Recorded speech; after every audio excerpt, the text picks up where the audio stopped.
Hello everyone! Today, I'll show you how to change the currency when booking on Lufthansa.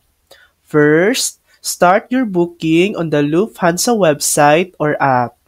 Choose your flight and proceed to the payment page.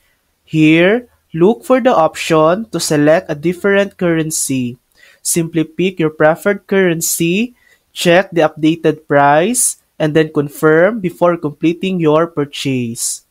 Just keep in mind a few important things.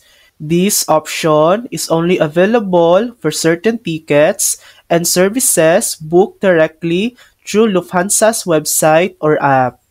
The exchange rate you see is final. It's binding once you finish the booking. If you're using a voucher, you can't change the currency since vouchers must be redeemed in their original currency. And that's it. That's how to change the currency when booking on Lufthansa. Thanks for watching! If this video helped you, please like and subscribe for more helpful tutorials.